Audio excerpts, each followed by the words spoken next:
Boa tarde, Anderson. Tudo bem? Boa tarde. Prazer revê-lo aqui com a gente.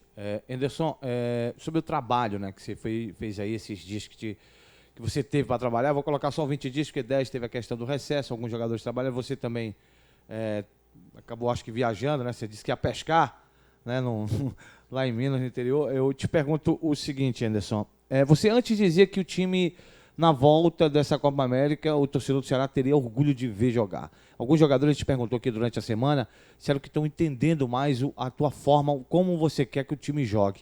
O que é que você pode passar de crescimento da tua equipe para a volta? Não acredito que segunda-feira o Ceará vai fazer uma bela partida. Não, a pergunta não é em relação a isso, mas para futuro, projeção de campeonato, de restante de Série A, teu time muda muita coisa, Anderson? Olha, então vamos lá, por partes, né? Eu não fui pescar nos 10 dias, tá? A gente continuou trabalhando mesmo lá em Minas, em cima de algumas possibilidades de contratação, de possibilidade de alguns ajustes. Esse tempo que a gente teve, ele foi muito benéfico, principalmente pelas questões físicas mesmo, a gente poder descansar os atletas que já fizeram uma série de jogos enorme no começo do ano, entendeu? Recuperamos, né, essas questões físicas, de força, intensidade, né? Começamos a introduzir alguns trabalhos um pouquinho diferentes. Conseguimos um tempo para poder mostrar para os atletas um pouquinho daquilo que a gente tem como ideia. Agora, isso não é garantia que já no primeiro jogo vai estar tudo funcionando muitíssimo bem, porque não é assim que as coisas funcionam. Está todo mundo também, né, trabalhando nesse período, todo mundo tentando fazer o melhor, né? Nós temos um jogo em que apenas um vai sair vencedor, ou até nenhum, né? É um resultado que pode acontecer, empate das duas equipes. Então, quem não conseguir esse primeiro resultado, não quer dizer que está tudo certo, né? Ou está tudo errado. Para quem conseguiu a vitória não está tudo certo, para quem for derrotado não está tudo errado. Então, assim, a gente sabe que é um campeonato difícil, que é muito importante a gente pontuar e que a equipe possa, nesse período, entender um pouquinho mais do que é a ideia que eu tenho de jogo, entendeu? Eu não sou um treinador que joga para não perder, eu sou um treinador que joga para poder vencer jogos. Eu tento passar isso para os atletas, essa é a minha ideia. Nós vamos enfrentar um time que tem um treinador que pensa muito assim, né? O Fernando Diniz é um treinador que pensa muito em como vencer jogo, né? A equipe do Fluminense é uma equipe que tem um poder de posse de bola enorme. Então, assim, a gente tem pela frente um grande adversário, um jogo difícil, mas que a gente confia muito que a gente possa dar uma boa resposta aí já nessa primeira partida. O Anderson, pegando aí um pouquinho também dessa sua fala com relação a colocar um time para buscar a vitória, né? Deu para, nesse período, né, eu sei que você trabalha todos os setores, mas o setor defensivo a gente vê que está mais compacto, né? A gente percebe que eu sei que você trabalhou, mas não precisou talvez trabalhar tanto. Mas o ataque, Anderson, vem sofrendo algumas críticas e em cima disso, né, você deu para trabalhar mais algumas jogadas ofensivas, deu para se trabalhar mais o ataque do Ceará para que ele possa ter o melhor desempenho no decorrer das partidas, Anderson? Olha, eu costumo falar que aqui no Brasil talvez dê pouca atenção para questões ofensivas, entendeu? A gente deixa isso muito a cargo do jogador apenas. Então, se você quer ter um ataque bom, você põe os jogadores lá e eles resolvem. Eles fazem uma jogada individual e está cada vez mais difícil isso. Porque a supremacia de um jogador perante um sistema defensivo, ela é muito complicada. É muito difícil um jogador hoje pegar e driblar 2, 3 jogadores e fazer numa jogada individual ele criar uma situação totalmente dele mesmo, né? Numa situação de ataque ele desenvolver uma situação individual. É muito difícil isso, assim, principalmente quando você joga com equipes bem organizadas defensivamente, que oferecem poucas oportunidades de gol. Então, assim, a gente teve a preocupação de mostrar alguns caminhos, mostrar o que a gente tem que fazer, quais são as movimentações, quais são os posicionamentos. E espero que eles possam colocar em prática. Agora, a garantia de que isso vá dar certo ou não é muito difícil, né? o futebol, se as pessoas entenderem um pouquinho, o gol é um evento raro, não é um evento constante. Você não ganha todo jogo aí de 9-8, de 10-5. São jogos difíceis, apertados, 1-0, 2-0, 3-0. Quando sai aí, às vezes é 4-0, né? Não é uma coisa assim tão fácil fazer gol, mas é uma coisa que a gente tem como objetivo principal, assim, sempre buscar isso.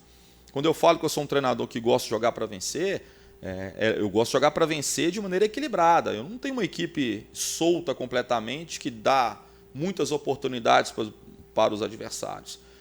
A gente tenta ser uma equipe bem equilibrada, que joga com posse de bola, que joga para frente, que busca o gol e que tenta evitar ao máximo que o adversário possa chegar no nosso gol. É esse pensamento que a gente tenta desenvolver constantemente. Anderson Moreira, boa tarde. Bernão Monteiro. A pergunta não só minha e do torcedor do Ceará, Anderson. Já que o Ceará buscou o mercado, não conseguiu, só apenas o Felipe Cardoso, como é que estão esses jogadores? Já poderão ser relacionados para esse jogo de segunda-feira ou não? A grande expectativa nossa do torcedor, Juninho, Quixadá, Felipe Bachola, Wesley, já neste primeiro momento poderão ser relacionados para esse jogo, Anderson? Eu acho que nós temos uma chance boa desses atletas. São atletas que tiveram muitos problemas no início de temporada. A gente conseguiu recuperar bem. A gente tem que ter um certo cuidado. Uma coisa que eu acho que às vezes as pessoas não entendem, e é importante explicar, quando você trabalha com atletas de alto nível, alta performance, você está tirando o máximo desses atletas. A linha entre bom rendimento e lesão é muito próxima. Porque se você não conseguir treinar o seu atleta em alto nível, ele não vai conseguir um desempenho bom no jogo. Então a linha é muito tênue, é muito estreita.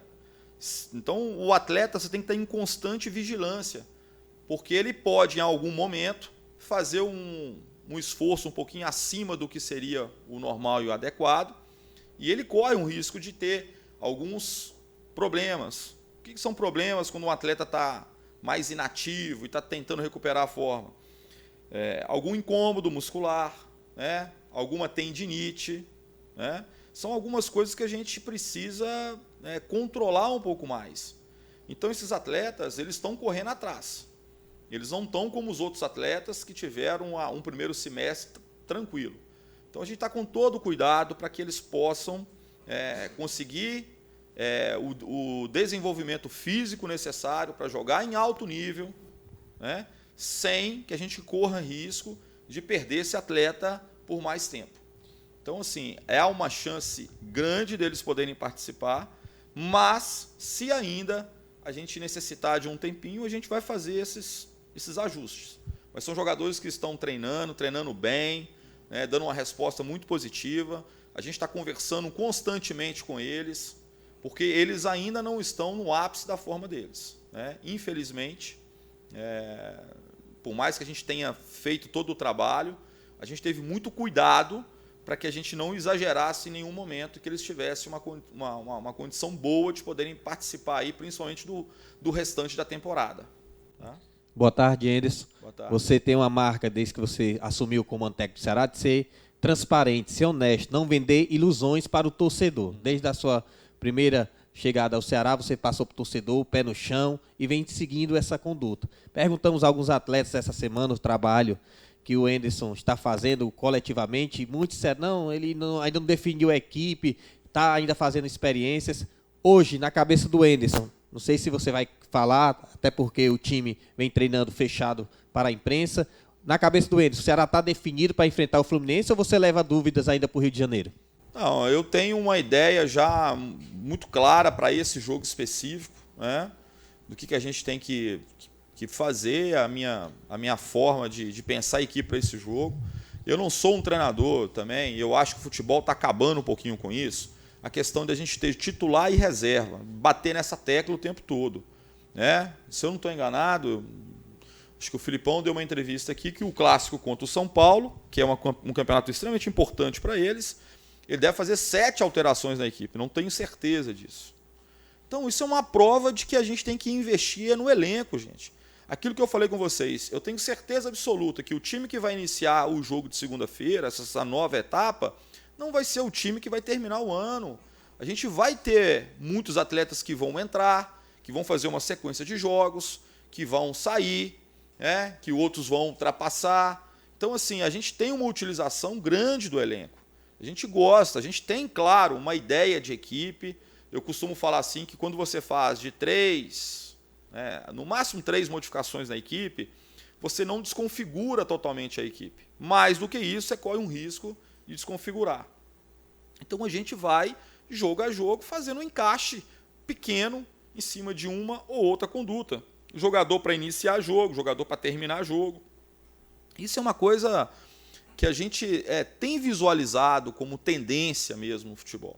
São poucos jogadores que conseguem manter uma titularidade em mais de 80% dos jogos da sua equipe, o que era muito comum antigamente. Antigamente você tinha um time titular e o time reserva, e de vez em quando trocava um ou outro. Acho que agora isso está muito mais móvel.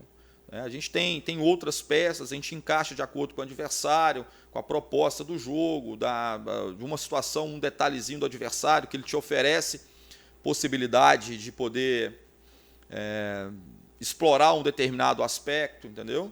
Então, assim, eu vejo que a gente tem que ter uma equipe competitiva. A equipe que estava jogando, basicamente é uma equipe que deve ser mantida a sua grande base. Eu não posso, assim, eu gostaria de falar para vocês, assim, olha, nossa equipe vai ser essa. Falar para o nosso torcedor, nosso time vai começar assim, assado. Mas se vocês me prometessem que não iam falar nada para o Fluminense, entendeu? Que o Fluminense não vai saber de nada, só que isso não vai ser possível. A gente fala aqui, todo mundo fica sabendo, porque a informação está para todo mundo. Não é uma coisa que a gente gosta de... Se eu pudesse não oferecer essa... E não é isso que vai ganhar o jogo. Eu posso falar o time, posso não falar, mas eu acho assim, a gente ainda tem um prazo que qualquer tipo de antecipação, se eu souber realmente quem o Fluminense vai começar jogando, já me ajuda um pouquinho a criar alguns detalhes, preparar alguns detalhes em cima do atacante que vai jogar, do lateral direito que vai jogar. Então não é maldade da gente, é porque a informação ela é importante. Se vocês soubessem, por exemplo, que a partir de amanhã o dólar fosse ter um aumento considerável, vocês não iriam hoje todo mundo lá comprar uns $100, $200 para poder vender amanhã? Então, sim, a informação, para alguns momentos, ela é de extrema importância se você sabe antecipadamente. Então não é o segredo que vai vencer o jogo, vai fazer a gente jogar bem, não tem nada disso. Mas a partir do momento que você tem algumas informações, você consegue preparar a equipe isolando aquelas alternativas. Você consegue focar mais. Se eu soubesse quem o Fernando Diniz vai colocar no jogo de segunda-feira, eu já ia eliminar grande parte do meu trabalho, que é fazer uma prospecção assim, daquilo que pode acontecer, quem são os atletas. Então, infelizmente, e quando vocês falam assim, o treino é fechado, eu sei que para vocês é muito complicado, não é muito fácil. É uma norma do clube, assim, quando um treinador chega no clube, tem treinadores que fazem diferente. Eu não gosto de mexer muito naquilo que está como hábito. Eu não sou eterno aqui no Ceará, eu vou rodar ainda muito, espero ficar aqui muito tempo, espero que a gente tenha bons resultados, tenha êxito, que o torcedor possa sentir realmente que a gente está fazendo um bom trabalho. Mas eu não quero chegar aqui e colocar o clube da minha forma. Não, isso é uma coisa do clube. Eu quero ajudar o clube a crescer esportivamente dentro de campo. É isso que é o meu projeto. É de construir boas equipes, de montar uma equipe competitiva, de ficar com um olhar atento aos meninos da base que têm possibilidade de jogar no clube e virar um ativo futuramente. É nisso que eu posso contribuir. No máximo, quando me é perguntado sobre alguma coisa do clube, eu dou minha opinião. Mas não quer dizer que tem que ser do meu jeito. Isso já acabou no futebol e já faz algum tempo. Ô Anderson, você falou que algumas coisas iriam ser alteradas. Você ia colocar sua forma de jogar para o time e esses 20 dias seriam bem interessantes nesse quesito. O que eu queria saber, eu vou fazer 2 perguntas em uma, porque sei que o microfone não volta mais para mim, mas uma tem a ver com a outra. Se o grupo absorveu com certa facilidade, se conseguiu absorver o que você queria, aquilo de mudanças que você quer para a equipe. Essa é a pergunta número 2, porque a número 1 eu vou fazer em segundo plano, que você falou também que tinha certeza, pela qualidade técnica que hoje o Ceará tem, que a equipe, depois dessa temporada, teria uma mudança de patamar. Você falou essa questão, né? Teria uma mudança de patamar. Em campo, né? Jogaria de uma forma que mostraria uma mudança de patamar. Isso, realmente, você avaliou que vai acontecer? A intertemporada te mostrou isso? E aí, essa segunda, se o grupo absorveu com facilidade as mudanças? Olha, isso é uma certeza que a gente nunca tem. A gente nunca, por melhor que possa ser a sua semana de trabalho e preparação, isso não quer dizer que você vai ter um grande jogo no final de semana. Né? Assim, dentro daquilo que a gente colocou como ideia, eles não pegaram tão facilmente. Não é fácil jogar do jeito que eu acho que a gente pode jogar.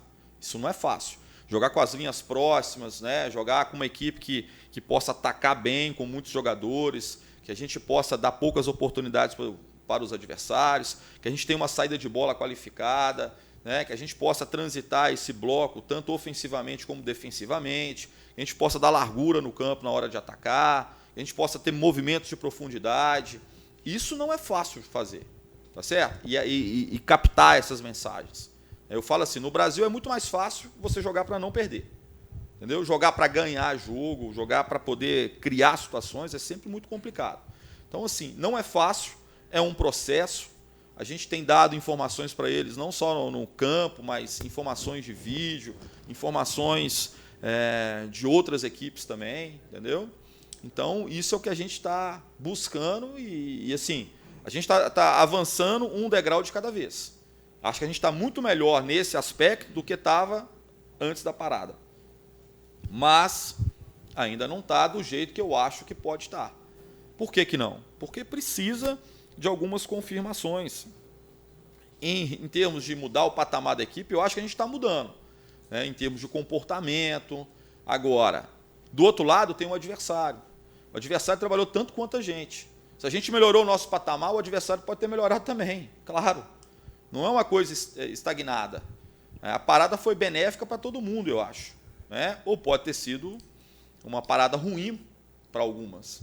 Então, assim, eu vejo que a gente tem avançado bem.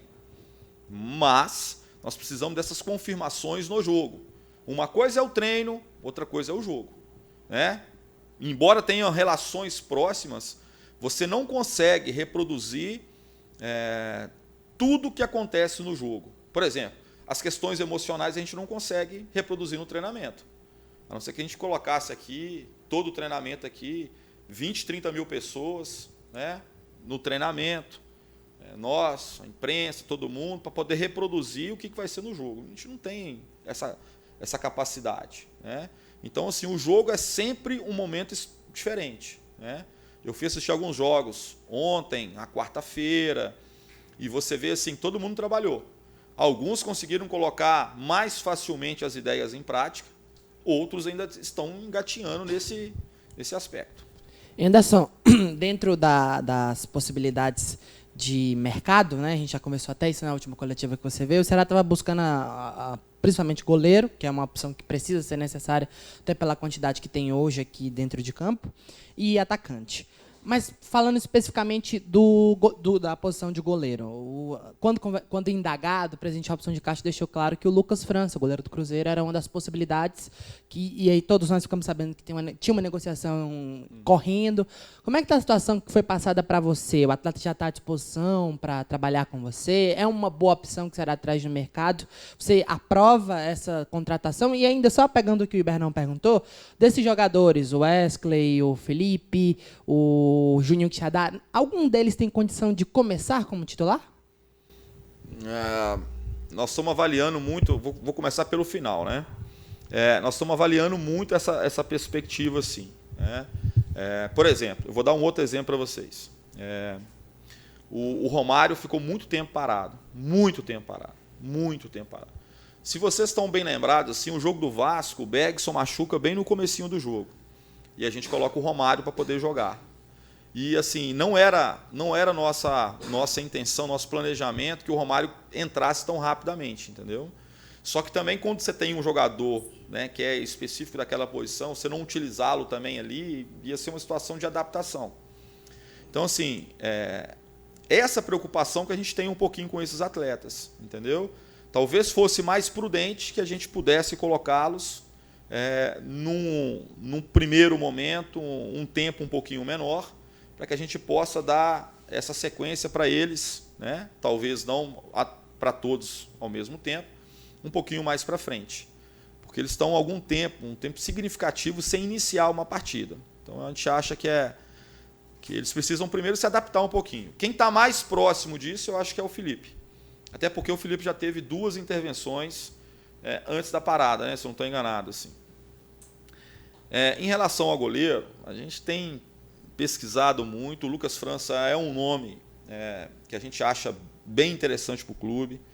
É um goleiro que estava como terceiro goleiro do Cruzeiro, né? Eu conheço bem o Fábio, vocês conhecem, que é um baita goleiro. O Rafael, que é o reserva, poderia ser titular em 90% dos clubes do Brasil, porque é um goleiro de altíssimo nível. Foi um goleiro que trabalhou comigo ali. O Cruzeiro nunca libera ele porque sabe que ele é que ele é uma reposição imediata e de segurança. Então o Rafael já foi requisitado, já foi sondado pelo São Paulo, um tempo atrás, talvez, acho que o Flamengo, outros clubes, né, que queriam também o Rafael. E o Lucas França é um goleiro mais jovem, que já teve a oportunidade de defender o Cruzeiro principal umas 3, 4 vezes e foi muito bem, tá certo? É um goleiro que está muito acostumado a treinar e trabalhar com jogadores de altíssimo nível, né? É o Fred, é o Thiago Neves, é o Robinho, são todos jogadores que ele está acostumado a enfrentar constantemente. Teve uma passagem fora agora, onde fez jogos contra o Porto, jogos contra as grandes equipes ali de Portugal, na Primeira Liga. Então a gente vislumbra uma possibilidade boa, né, de um goleiro jovem. O nosso pensamento primeiro foi em outra linha, mas a gente não conseguiu. Né? A gente não conseguiu. Goleiros como o Walter, o próprio Muriel, que era um jogador que a gente achava que tivesse uma busca, assim, uma possibilidade. A gente, por mais que a gente tenha se esforçado, a gente não conseguiu fazer com que esses goleiros pudessem estar dentro da realidade do Ceará hoje. O Ceará também não pode fazer loucura de oferecer mais do que pode pagar, porque senão começa um buraco sem fundo aí. Ederson, boa tarde. Alex Oliveira. Ederson, você falou uma questão aí sobre o time do Fluminense, que é um time que o Fernando Diniz gosta da posse de bola. Uhum. Né? Mas tem uma questão, um adendo, que é um time jovem também. E você trabalhou nessa questão do time jovem, porque o Ceará hoje tem não fiz o levantamento, mas acredito eu que é acima dos 25 anos a média de idade do Ceará. E o Fluminense é um time jovem. Tu trabalhaste também dentro dessa possibilidade do time jovem do Fluminense? Sim, o Fluminense tem uma base extremamente forte, qualificada. Eu trabalhei no Fluminense 2 vezes. Uma primeira vez, tinha pouco espaço para os jogadores jovens ali do Fluminense. Os jogadores quase não tinham muita oportunidade, porque a Unimed estava como patrocinadora do clube. E eles tinham, talvez, assim, uma equipe extremamente qualificada, o time titular, time reserva, muitas peças, né? Jogadores muito renomados. Na segunda oportunidade, tinha ainda jogadores com renome. Foi um momento que a Unimed estava saindo ali do Fluminense, mas já começou uma nova etapa, né? Jogadores mais jovens aparecendo.